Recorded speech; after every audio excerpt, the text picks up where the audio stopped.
This series contains adult language and descriptions of graphic violence. Listener discretion is advised. Cavalry Audio.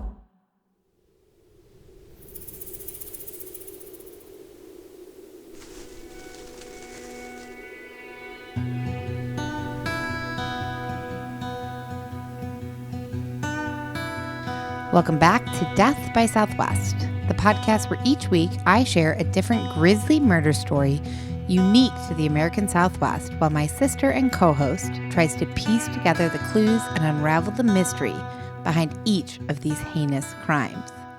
I'm your host, Margot, and I'm here with my sister and co-host, Jenna. And let's get into today's episode. So last week, we got into the first half of the murders of Isabel Celis and Maribel Gonzalez, two young Tucson girls who vanished less than a mile from each other, 2 years apart, but forever connected due to the fact that the discovery of one girl's body would ultimately lead to solving the other girl's case. You don't want to miss what happens next in today's murder story, so don't go anywhere. We'll be right back after a short message from our sponsors.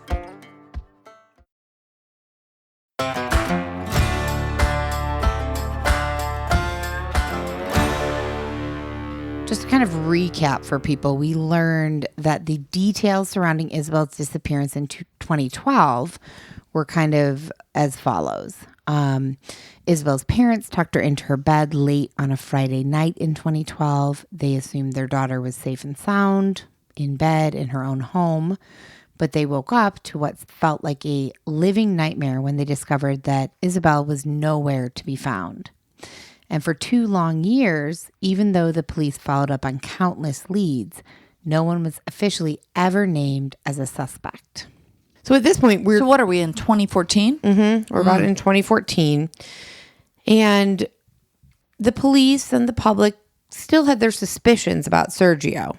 But let's just assume that he was not involved, because at this point, there is zero hard evidence connecting him or linking him to this. So then the question is, well, who the fuck was responsible then? Was it another family member, a friend or acquaintance? Maybe some people believe that her family was trying to cover up like a tragic fatal accident. Or, was it completely random? Just a stranger who took her out of her bed in the middle of the night. So what about the brothers? That's on my mind. Everyone, like Checked Sergio out. said, yeah, they were heavily interviewed for 3 hours, polygraph tests for everyone, and everyone checked out. I don't think it could be a complete random act from a total stranger because, it could, sure. But would a total stranger, unless you've been watching this home, Right. perhaps they did. So unless they've been watching this home, would they know that the makeup of the family and what time they go to bed and what room is in what? So maybe someone was watching. Which now I feel freaked out. I can't tell you that. I know. So who did it? That is the question. I want to know.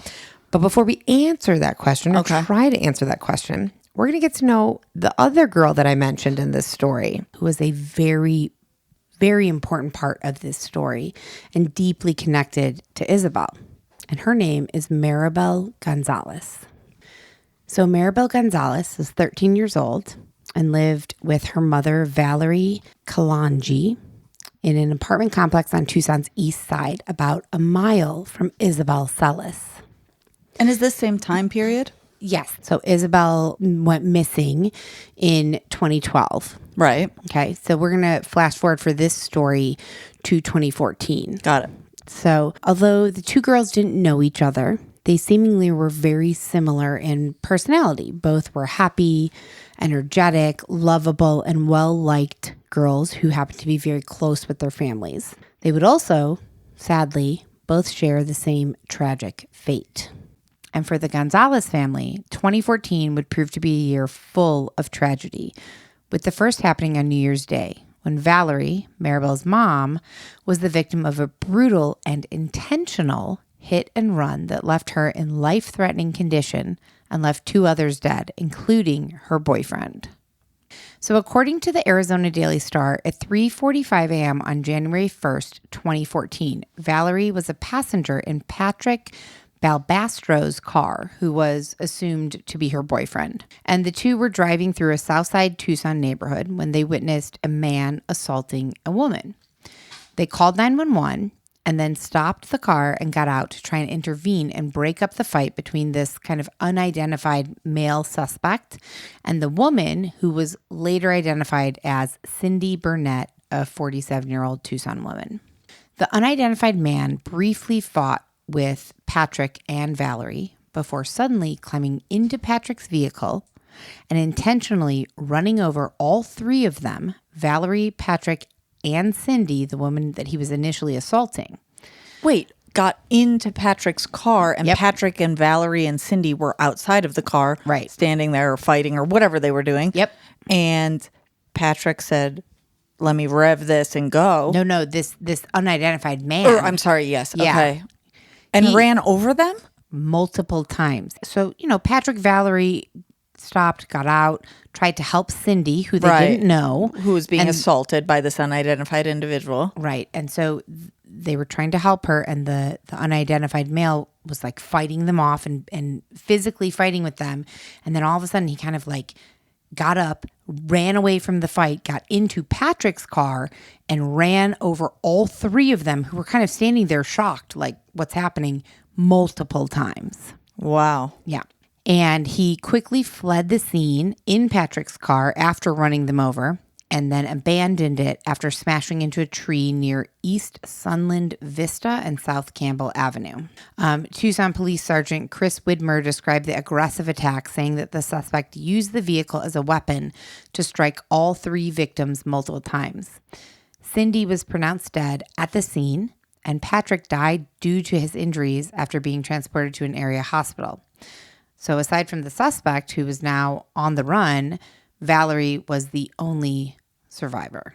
The suspect was eventually identified and caught halfway across the country in Kansas, Missouri, after an intense 30-minute foot pursuit with more than 40 law enforcement officers through heavily wooded areas and creek beds.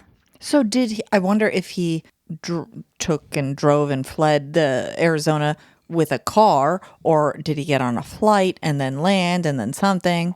I don't know. I Yeah. don't know that. That's a good question. I don't Ultimately, know. though, he was running through a forest. Right. They didn't catch Till him. they took him down. Right. So on December 14th, 2015, so this was almost a full year later, a Superior Court judge sentenced the now identified suspect, 30-year-old Michael Dwayne Leday, on 2 counts of second-degree murder and 2 counts of aggravated assault for the deaths of Patrick Balbastro and Cindy Burnett, and for seriously injuring a third victim, Valerie Kalanji. What were Valerie's sustained injuries? I will tell you right now. Well, I'll tell you in 1 minute. So, Okay, fine. Following the sentencing, Leday made a statement, and he said, "I just want to say I'm sorry to the victims and families, and to the victims, I never meant for anything to happen." He said this while he was sobbing in court. "It just happened. I never meant to hurt anybody. I'm sorry. I know you guys can't forgive me, but I'm sorry." And Leday was right. His apologies were too little and too late, because the night of January 1st would forever change Valerie's life. Not only did she lose her boyfriend, but she suffered a traumatic brain injury and spent more than 6 months in the hospital and then in rehab, learning how to completely walk again. Wow. She attributes her ability to getting through the horrific incident to her daughter, and she's been quoted multiple times saying that Maribel was the only thing that kept her going and got her out of bed each morning. She said that it was because of her close relationship with Maribel that she pushed herself to leave the rehab facility a little bit early before she was necessarily ready to, so that she could quickly be with Maribel again, who had been staying with family over the past 6 months. And speaking about her relationship with Maribel before the hit and run, she said, "We would go shopping, we would go out to eat, we would be cleaning the house, we would do a lot of stuff together. She would go walking with me around Reed Park every day after work. We were very close." And after leaving rehab, Valerie lived with her parents for a month but then was finally able to get an apartment for herself and Maribel in May of 2014 and said, "We were excited about being together. We were happy to be in our own little place, and Maribel was excited to be my little nurse and help me get better." So needless to say, the two had an extremely close mother-daughter relationship, which only makes the events that were about to unfold in the coming months that much more heartbreaking. I mean, how much can one individual take? Right? It's like, where is Valerie now? And honestly, I'm don't asking know. that seriously and like hypothetically or whatever the word is, but like, good grief. I don't know. I believe she's still in Tucson, and interviews that I've seen with her following this incident and following the incidents that we're about to talk about, she's honestly she's so collected. I mean, I feel like I would be a disaster.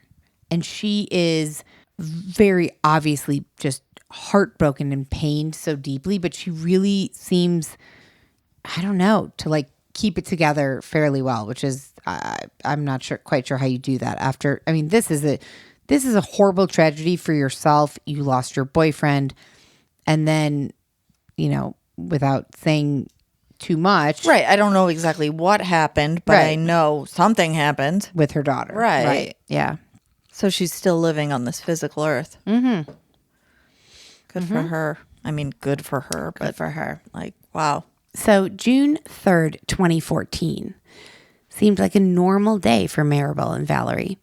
The two went shopping with Valerie's mom, Maribel's grandmother, for some new clothes, and they got home around 6 or 7 p.m. on this June 3rd. Valerie needed to lay down and rest as she was still recovering from the New Year's Day attack, and she was still taking pain pills. And Maribel decided to walk over to her friend's house up the street to hang out. Sadly, Maribel never made it to hang out with her friend because, similarly to Isabel, who had been abducted barely a mile away 2 years earlier, Maribel vanished and was never seen again after that evening. So the friend that she was walking to's home, I'm guessing the police, whoever contacted that friend or that friend's parents and asked, "Did you see her that evening?" They said no, which is how we know that she never made it there. Right. She was en route. Yeah. So later that night, Valerie woke up expecting Maribel to be back home from her kind of outing with her friend, but she was nowhere to be found, which was apparently very highly unusual for, like, they were in touch all the time. They had a good relationship. Maribel, if she went out to a friend's house, she would always kind of keep Valerie appraised of like where she was going, when she was going to be back. And Valerie hadn't heard anything. This was super weird. So she immediately called Maribel's cell phone and began looking for her. No answer on the cell phone. So Valerie said, "We were driving around looking for her, going to places where she might have been, talking to friends, went by the school, anywhere that I thought she could be." And when Valerie had kind of exhausted the list of people and places that may know or may be where Maribel was, she called the police. Unfortunately, law enforcement immediately classified Maribel's disappearance as a runaway, something that Valerie vehemently disagreed with, saying that she knew this was not the case. Maribel would never run away. And earlier you had said about Isabel. Okay, I might think that it was a runaway situation because she could have popped her window out. Right. And also she was only 6. And so Maribel's 13. Right. I was just about to say that. Like, why did they immediately classify it as a runaway? And then I recalled her age. Not that I think that's enough evidence to say it's definitely a runaway, but more likely. But just kind of looking at it from an outside perspective, sure, a 6-year-old, I'm guessing you're not running away. So I understand classifying that as a child abduction more quickly.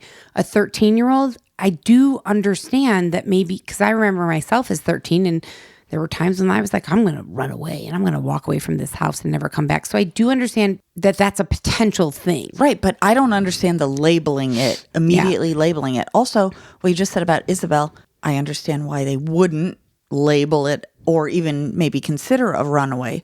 I also don't understand why they labeled it an abduction. Maybe she crawled out her window because she saw a weird coyote. I don't know. Totally. I don't either. Also, I at actually 6, don't have that answer. I think I, quote unquote, ran away too, but I didn't have to pop out a window. I just walked out the front door. Exactly. For 2 minutes and I then think came I back. took like a little like rolly suitcase and walked away for like 5 minutes. And then I was like, I'm back. So I just think landing on anything seems odd, but I'm not True. a police investigator, so who knows? What makes you classify this as a child abduction versus a runaway versus anything else?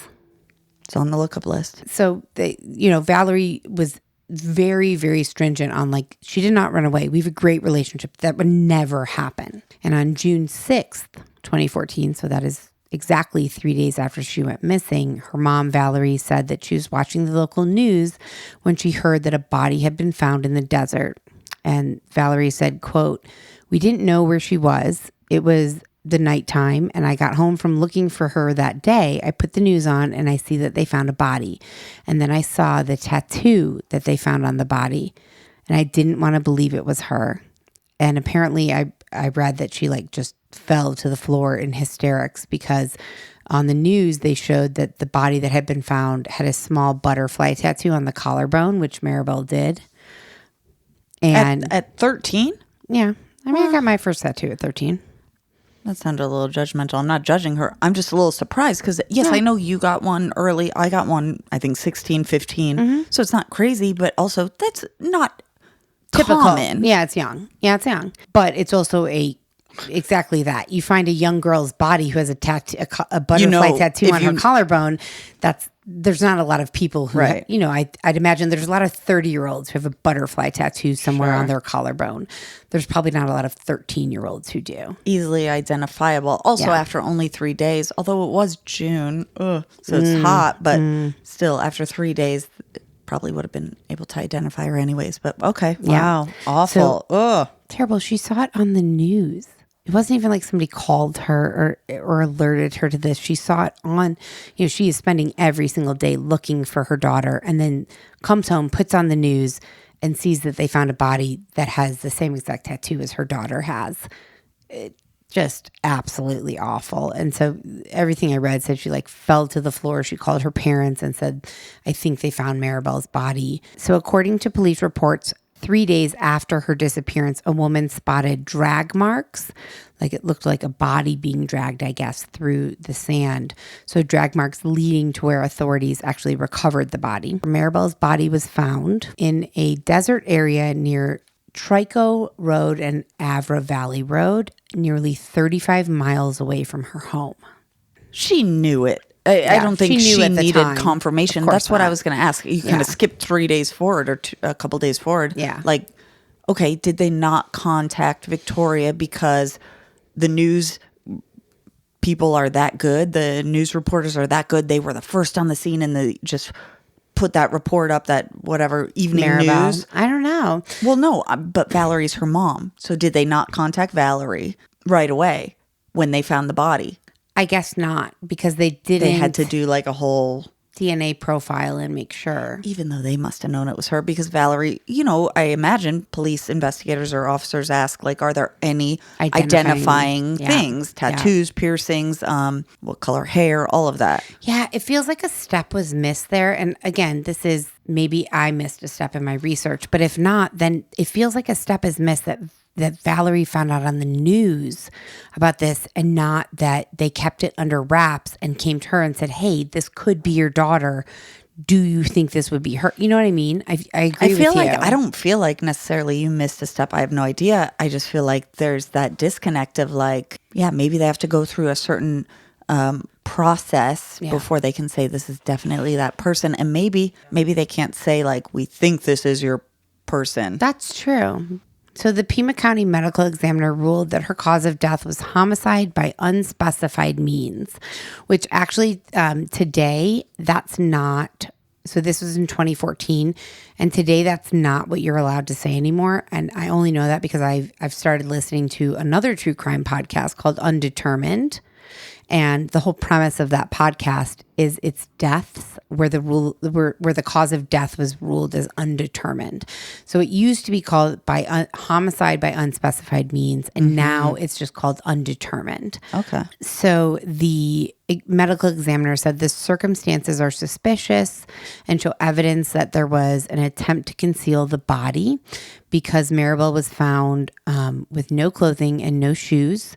She was covered by 2 tires and a bunch of branches and plant debris over the tires. And she was in a very remote desert area that would be, for some people, pretty difficult to walk to. There weren't any detectable injuries on her. And so this medical examiner said that has a lot to do with the age, because she was 13. So it can be harder to detect a cause of death because when a person is younger, all the structures in the body are more pliable and they don't show injury as easily as an older person who's a little bit more brittle. And I was just going to say that word. Yeah, it's exactly what this article, that's like a quote. And I hate that, brittle. We get true. Brittle as we get older. But it also makes me think of like when people have been drinking and driving and they get in car accidents.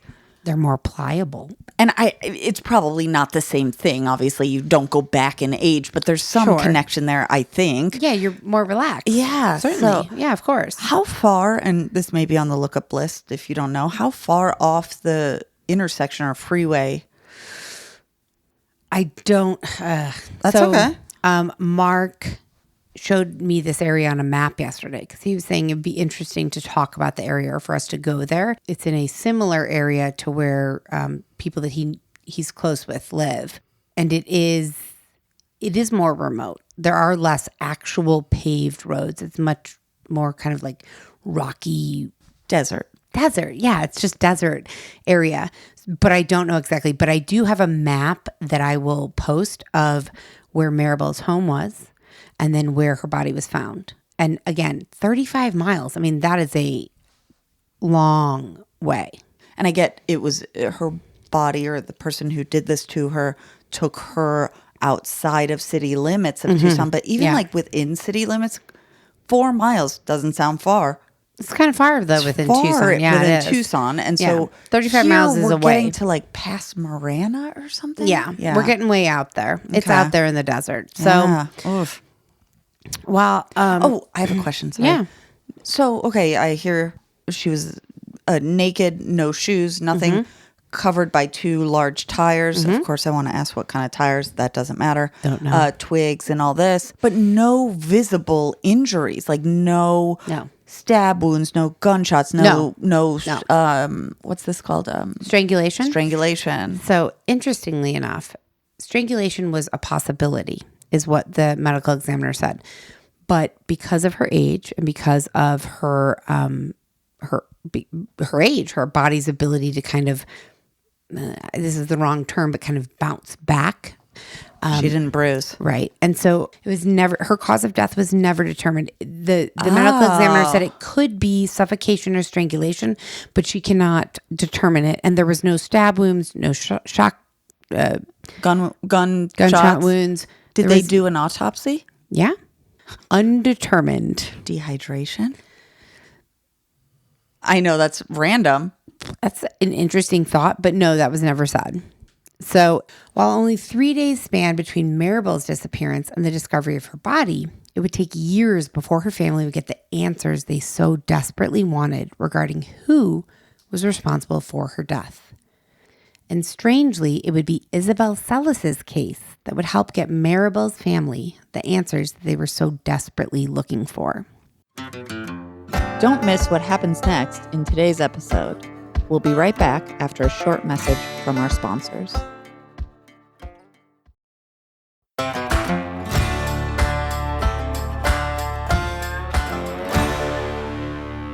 So for the Celis family, so many questions remained unanswered because at this point, we just talked about Maribel, which was 2014. So that's 2 years post Isabel going missing. And what year are we in now when some answers come to light? Oh, I'll tell you. Okay. See, sometimes I ask questions too soon. It's okay.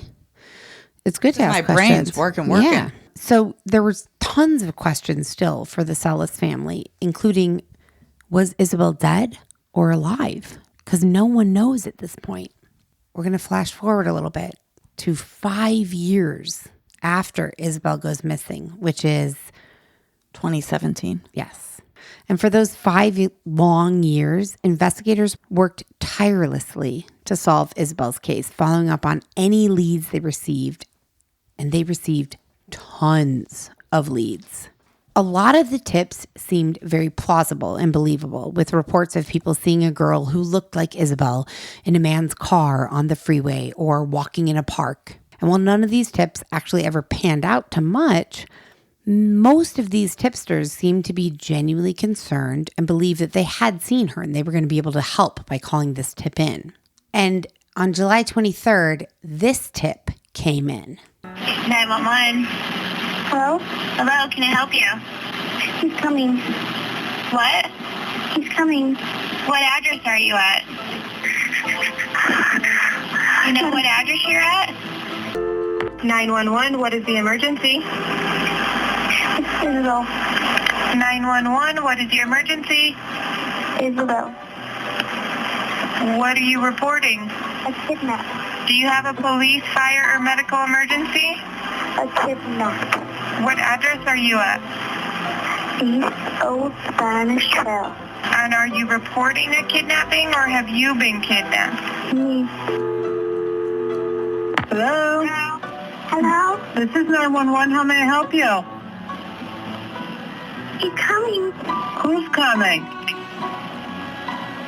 He's coming for us. Help me. So this call was made by a pair of sisters who were just looking to be involved in the case and prank police. So they spent about $5,000 in police resources investigating this. They had to trace the call, find out where it's coming from. They went to the apartment where it was coming from, and they found that it was these two sisters who were making this call. Police quickly arrested the sisters on suspicion of one count of false reporting to a law enforcement agency and took them to Pima County Juvenile Detention Center. Ultimately, charges were not pressed, and they let them go. Oh, the families, because they're juveniles, so I was going to say, did their families not have to pay back that $5,000?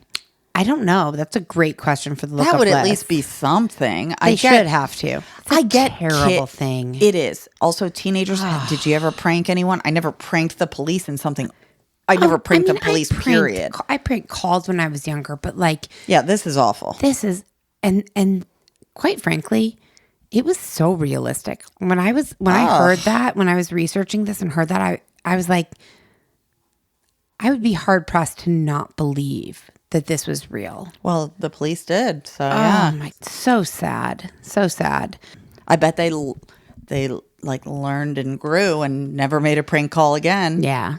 So the kind of the gist of all of that is to say that there was tons of tips, and we are now 5 years into Isabel being missing, and police have received so many tips that they've tried to follow up on all of them, and none of them panned out.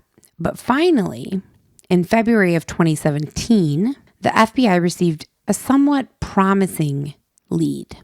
They got a call and a tip that said a man named Christopher Clements, who now today in 2023 is 41 years old. So this was in 2017. They received a call that said that he had information about Isabel's disappearance. According to court documents, a woman who at the time was engaged to Christopher Clements called the FBI and said her fiance had told her that he knew where Isabel Celis was buried. The fiance claimed that Christopher Clements, who at the time was serving a prison sentence of up to 35 years for a 2017 burglary, had written a letter to her from jail in which he claimed there was a total of 4 bodies buried in a desert area outside of Tucson. So he was in jail for burglary. And honestly, I thought, I don't need to get into the burglary because it's kind of irrelevant to this overall story. But I happened to come across a YouTube video that really struck me. And I think it gives a good indication of who this man is, just overall. So he was breaking into people's homes And so in 2015, there was a woman who just lost her daughter to cancer. And then quickly after her daughter passed away from cancer, she was diagnosed with cancer herself. And this Christopher Clements called up this woman and said, "Hi, I'm from FedEx, and I have a package for you down here at the FedEx office. I need you to come pick it up. And I don't know exactly what it is, but I do know that it's important because it is related to cancer or cancer treatment." So he must have known somehow. I mean, he must have. He must have, but this woman can't figure. In the interview, she was like, "I don't know how he knew that I had cancer or that my daughter died from cancer." I don't think she would know. I think he somehow, some way, and for whatever reason, identified a person, this individual, vulnerable and then being. Yep. Found out information about them. So he called her and said, "I have a package for you down at FedEx related to cancer." So this woman, and she refused to be named, so I don't know her name, but her and her husband left their house after this phone call. They got this phone call and drove down to FedEx. And when she got home, about 15 minutes later, she said that she walked into her house and she could immediately tell that like something was wrong. Someone had been there, and someone had been there. This Christopher Clements had broken into her home when he watched her and her husband drive to FedEx and stolen thousands of dollars worth of jewelry and precious memorable items that what she a had. piece of shit. Right? Yeah. What a fucking piece of shit. Yeah. Horrible, horrible. And that's why I felt like it was relevant to say, because like you are just preying on someone's most horrific, terrible moments and vulnerabilities in life, like a terrible person. I mean, a piece of shit either way, even if this woman was healthy and good and all this Sure, and had but tons of money, really, but also extra piece of shit. Wow. Yeah. So that was a little sidebar just to kind of give us some idea about Christopher Clements. But if you recall, before I said that, he had written a letter to his girlfriend from prison saying that there were a total of 4 bodies buried out in the desert outside of Tucson, but they needed to know exactly where. So in a February 2017 interview with the FBI, Christopher Clements said that he knew exactly where Isabel was buried, but he wouldn't lead them to her unless they dropped charges for a burglary case against him that he was currently serving time for. Which maybe was or was not the poor cancer individual. There were multiple. Yeah. So he had several burglary cases and charges in Pima County and several in Maricopa County. So he was serving Which time. is Phoenix area. Right. Yeah. So he was serving time. I'll be completely honest. Some of these accounts said that when he talked to FBI, he was serving time in Maricopa. Others said Pima County or vice versa. Well, so yeah, and either he's done both probably. Right. He also told the investigators that he knew the exact kind of weapon that was used to kill Isabel, but that he did not kidnap or kill her, and he refused to say how he knew where she was buried. Somehow, though, investigators gave in. They agreed to this. And so I found court documents that said this, quote, "If you immediately provide the information to law enforcement which leads to the recovery of Miss Celis, I will dismiss with prejudice the pending case you have with this office. You are currently charged in Pima County Superior Court cases. If your information regarding Miss Celis is true and accurate and leads to recovery, these cases will be dismissed with prejudice, meaning you can never be charged with them in the future." It doesn't shock me that they did that because that, to me, it means they assume he was They involved. believed him. And that he was involved in the murder or whatever of Isabel. Absolutely. And thus, what does it matter if he's in jail for that? He's going to go to prison for this. Right. So that was in February, this interview. He said, "I know where she is. I know how she was killed. I'm not going to tell you how. I'm not going to tell you anything unless you drop my Pima County burglary charges that I'm currently in jail for." They agreed. He signed it. And on March 3rd, Christopher Clements led FBI agents to the area of Trico and West Avra Valley roads. And while they were walking out in the desert searching for Isabel's body, Christopher Clements pointed out an area that had numerous discarded tires. He said it was a landmark that he remembered very fondly. At the time, the agents that he was with weren't exactly sure why he said that, but we can assume it's because that's where he put Maribel's body. Well, we already know that's where someone put Maribel's body. Right. But there are 2 different agencies looking into this. I get that. So yeah, I get that. Things aren't lining up. Okay. I guess me as the listener and learner about how this unfolded, I'm like, hello. Mm-hmm. Yeah. So shortly after, he led detectives to Isabel's body and her remains were found. How far from Maribel's? Not far. I mean, we're talking feet. So even though police found Isabel's remains on March 3rd, publicly they remained incredibly tight-lipped and didn't share any of this information until March 31st, when Tucson Police Chief Christopher Magnus reported on the remains found in this remote part of Pima County. And he said, unfortunately, the results of the DNA analysis did confirm that the remains were those of Isabel Celis, and the manner of death is determined to be homicide, but undetermined. I also have a bone to pick here. Ooh, maybe not a good phrase. I also have something to raise, a question to raise. Sure. So that makes sense in some ways based on what I was saying about Maribel. So Maribel, her poor mother Valerie found out on the news when they had first, like that day or maybe the day before, found the body, right? Right. And yet Isabel's body was found, and maybe, I don't know if the family knew first, but didn't go public with the news or anything. For a month. For a month, because they had the DNA determine that it was that individual. Right. So like, that's a great question. Right. Why? Why was Maribel's discovery away. of her body found right away? yeah, why did they put it on the news right away? It's a great question. I would love to find out. I don't know the answer. Sure. So, Police Chief Magnus also said there has been an ongoing process of many different searches. I can't get into greater detail than that. I can't tell you the exact date or location that we found her body, but I can tell you that the scene was thoroughly processed and a full investigation was done at that location. So Isabel's case, because it went on for so long, I mean, it gripped the community of Tucson, apparently. Like people, there were hundreds of volunteers looking for her, and people were just captivated by this story and horrified by it. This little girl taken out of her bedroom in the middle of the night. And so when this information came up, people were upset. People were like, how did you find her remains after 5 years? And why is there not a suspect? Why aren't you telling me what led you here? Like, how did you get here after so long? And police never really released that information for a very long time. So after the discovery of Isabel's body, while Christopher Clements was now, so remember, he led them to the body. They dropped his Pima County charges. Well, now he's serving time in Maricopa County Jail on a different burglary charge. What about a murder charge? Well, they're not there yet. They don't have anything. Yeah, he led them to the body, but like he said, I don't know how I know. Right. And they just, at 5 years, they wanted to have answers. They wanted to know if it was her or not. They wanted to know if Isabel was dead or not. Exactly. So after the discovery of her body, he's now serving time in a Maricopa County Jail on a different burglary charge. And of course, authorities begin looking into him at this point. They found the body. That's what they wanted. And he's still in jail, just in a different jail for a different charge. But they start looking into him.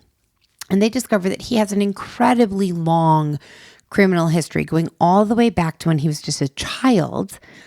In around 1993, when he's about 11 years old, he was accused of molesting a very young child, though he was never formally charged. They learned that he was a registered sex offender who had at various times over the years lived in Oregon, Washington, Florida, and Arizona, and just continued to commit numerous crimes in every state that he lived in. In 1998, he was convicted of attempted unlawful sexual penetration with a foreign object in Oregon. Meaning he penetrated himself? No, he tried to penetrate someone else with a foreign object. Well, to me, that would be rape with a foreign object. Sure. That's what I'm not. Yes. I'm not shitting on you. I'm just saying, like, that's a real unlawful sexual penetration policey label. Term. Yes, of course. Okay. In 2002, he pleaded guilty to felony assault in an identity theft case. And in 2006, he was convicted of failure to register as a sex offender while living in Florida, and he was also convicted of felony theft. And those are just a few of the charges over the years. So while they were investigating him during this time, they also learned that Isabel and Maribel were located in close proximity to him and one another. So they were all living at the times of their disappearances in similar areas. the Tucson Police Homicide Unit and the Pima County Sheriff's Homicide Unit kind of connected on this. So where their bodies were found were Pima County. That was that jurisdiction. Mm-hmm. But where their disappearances were Tucson police. Right, Tucson city limits. Right. So at some point after Isabel's body was found, these units connected. Don't you think they should have connected prior? Probably. And don't you think they should always be connected? Probably.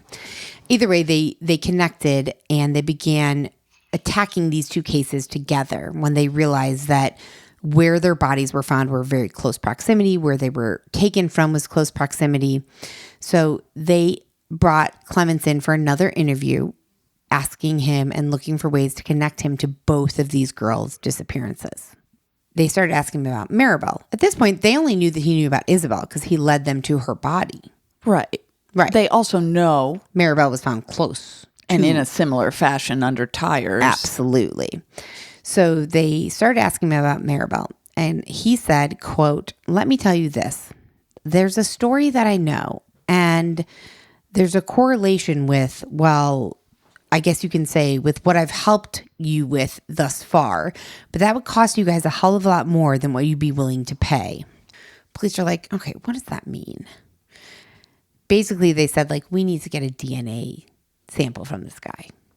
So after much back and forth, they were finally able to get him to agree to a DNA mouth swab in exchange for a cigarette. For one cigarette, they swabbed his mouth.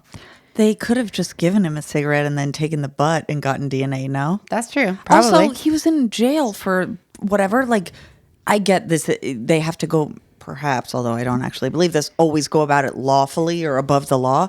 But, like, he was in jail. For burglary. Right, but his DNA is all over some shit. Like, But yeah, they have to go about it lawfully. So they don't naturally take, if you rape somebody, they're going to take you No, DNA. I was saying they could go into his toilet and swab it or something, but I guess they have to do it lawfully. It's inadmissible. Yeah, I get it. Something. Yeah. So anyway, so they get his DNA and they compared it to male DNA that was found on hair samples taken from Maribel's body. And while they said that it was not a perfect match, it was a close enough match to say that he couldn't be excluded from a potential person. So they then went deeper into investigating him. And they got a warrant and investigated his home, including his computers and media storage devices. They found child porn, sexually explicit photos. They found search histories that said, Isabel Celis, sexy, child killer found not guilty, body found in desert, Arizona cold cases, and many more like disturbing Google searches. They also found a plastic container in his backyard, buried in his backyard. And when they discovered it and opened up this little plastic container, there was a child's sweatshirt and a sheet of homework with the name Mercedes on it, which was Isabel's middle name. You don't want to miss what happens next in today's murder story, so don't go anywhere. We'll be right back after a short message from our sponsors.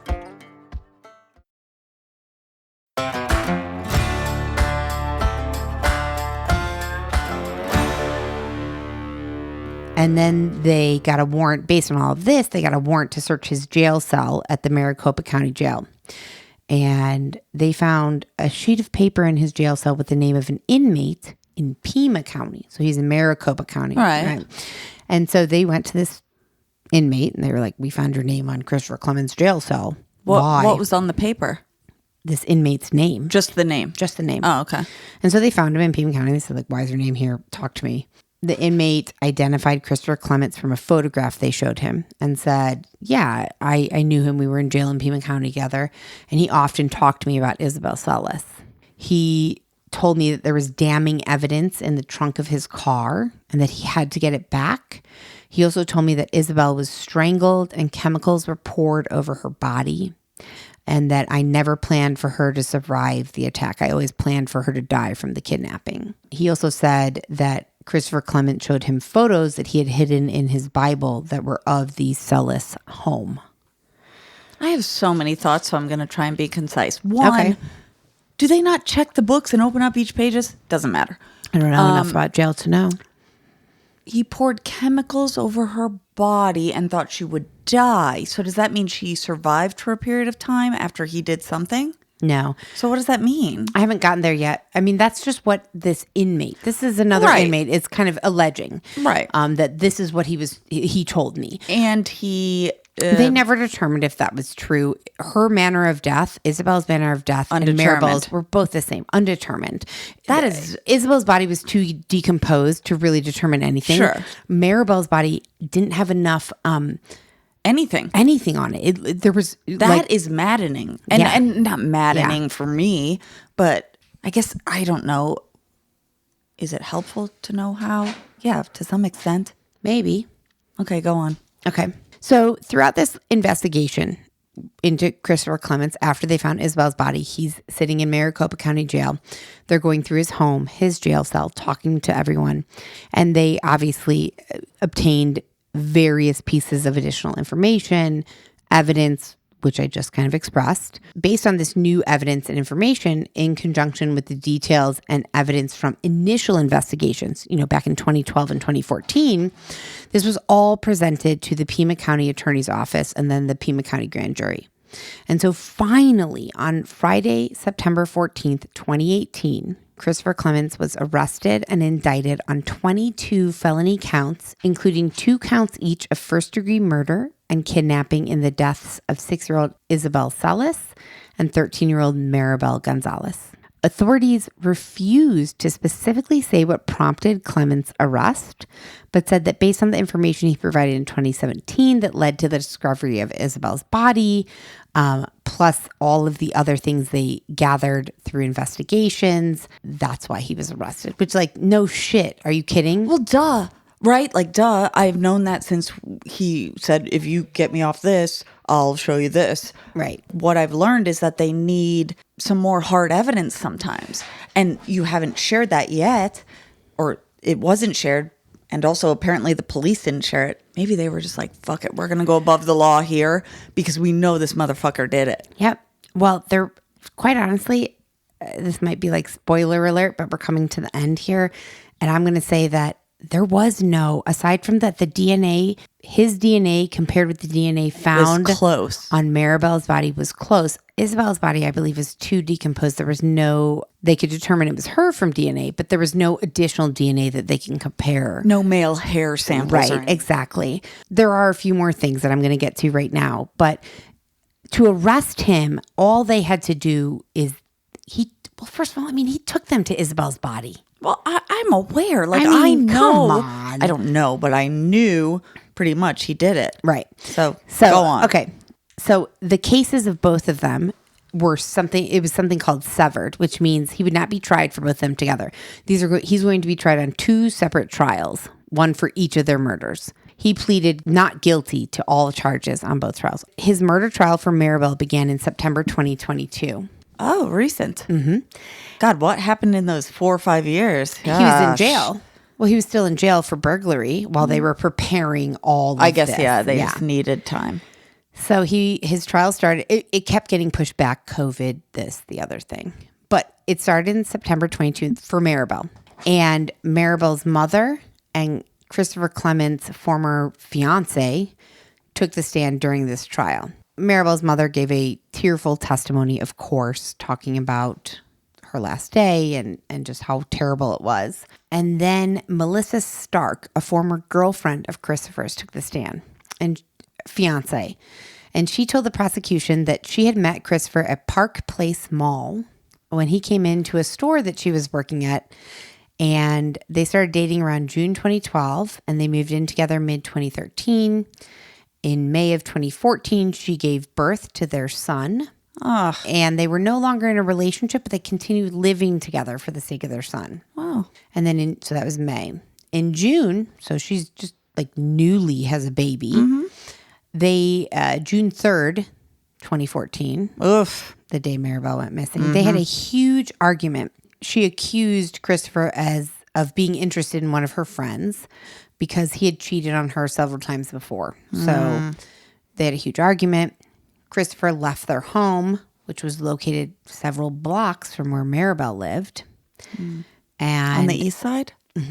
And he left the home around 8 p.m., which is right around when Maribel was walking to her friend's house. He didn't return home until around 1 a.m. and woke up his fiance from her sleep and said, "Where's the bleach? I need bleach." And she showed him, and he said, "This isn't enough." So he took her car and left. And about 15 minutes later, came back with a jug of bleach. And when he got home, he asked his fiance, "Did you look in the trunk of my car?" And she said, "No." Shortly after, he left in his car, a silver Acura. And then he didn't come back until sometime between 5:30 and 7 a.m. the morning of June 4th. And when he came in, he woke her up and said, "Can you wash everything that I'm wearing? Can you also wash the shower curtain and clean up anywhere that I walked in the house?" And he immediately got into the shower. And then she just proceeded to do that. She washed everything for him without question, which is so weird to me. Also, you just mentioned their shower curtain, which has nothing to do with I know. Isabel's. But initially, when we first talked about Isabel, there was blood on the shower curtain. So it just sparked my mind. I agree. This Melissa Stark claims that she never asked Christopher where he was that night because she was too scared. That's what I thought. They had just had kind of a huge blow up, even though she was the one, it sounds like, accusing him, even if she had ample reason to. She was kind of like coming at him with accusations. Maybe it was a huge fight. And maybe, we don't know, unless you know. I don't know. Maybe he was abusive in some way or just scary. You know, maybe she was just trying to keep the peace. They also have a new baby. Right. She's just trying to keep it together. Yeah. So she never asked him. She did tell police that she noticed that he very carefully followed media coverage on Maribel's death and that he seemed unusually interested in the case. Apparently, they also found on his computer that he searched for trace evidence on a body and that there was a hidden folder on his iPad that had thousands of images of young girls wearing little or no clothing taken from around Tucson, girls around Tucson. Ugh. And then one of the most damning things was that during the trial, prosecution showed that Christopher Clement's cell phone was in the location of where Maribel was walking, as well as where her body was found the night that she disappeared. Wi-Fi data and GPS data provided by AT&T allowed prosecution to track the movement of him and his cell phone the night of June 3rd through the morning of June 4th. They showed jurors a map of how he traveled from his house and around town, back home, then out here on Interstate 10, and that his phone pinged off several towers in the Avra Valley area where her body was found. I mean, he drove a far way that Very evening. far. So all of this evidence, none of it is hands down, we are like lock you up and throw you the key, we know it. But luckily, a jury convicted him of first-degree murder of an individual under 15 years old and kidnapping of an individual under 15 years old, and he was sentenced to life in prison in September of 2022. And this is for Maribel. Yes, for Maribel. So what happens with the Isabel? In addition to the life sentence, Judge Marner also handed Clements a 17-year sentence for the kidnapping charge to run consecutively. So he was charged life in prison for the murder and then 17 years for the kidnapping. He's also in jail already for burglary. But the kidnapping of Maribel? Yeah. So it's, okay, you killed her and you also kidnapped her. Got it. Okay. Yep. Isabel's trial is set to take place this month, February 2023. And what is I read this somewhere and I couldn't help but say it. Christopher Clements was actually at liberty, which I believe means like kind of free out in the world, like nothing had happened to him yet, for the murder of Isabel for a little bit longer than she was alive. Like he's been free and not prosecuted for her murder longer than she was over 10 years. ever alive. It's been, She was 6. Yep. It's been over 10. It's Long 2012. overdue. Now it's 2023. Long overdue. Okay. Yeah. So we'll obviously follow up on this one. Yes. And he was sentenced for the kidnapping and murder Of Maribel. Maribel. And he is where? I believe still in Maricopa County. Okay. Yeah.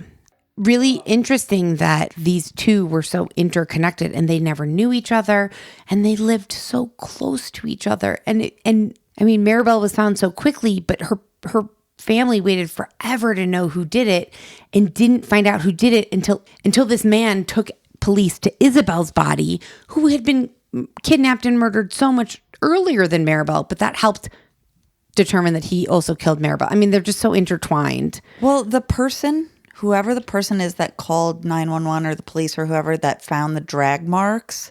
I don't know. They didn't have their name. That's fine. I don't need their name, and they probably don't want their name on here. Also, that is like, that's the kicker, or like one of the big kickers, because it led to the first discovery of the body. Yeah, the body of Maribel's body. Yeah. Good point. Good point. Right. So like, also, who are the other two?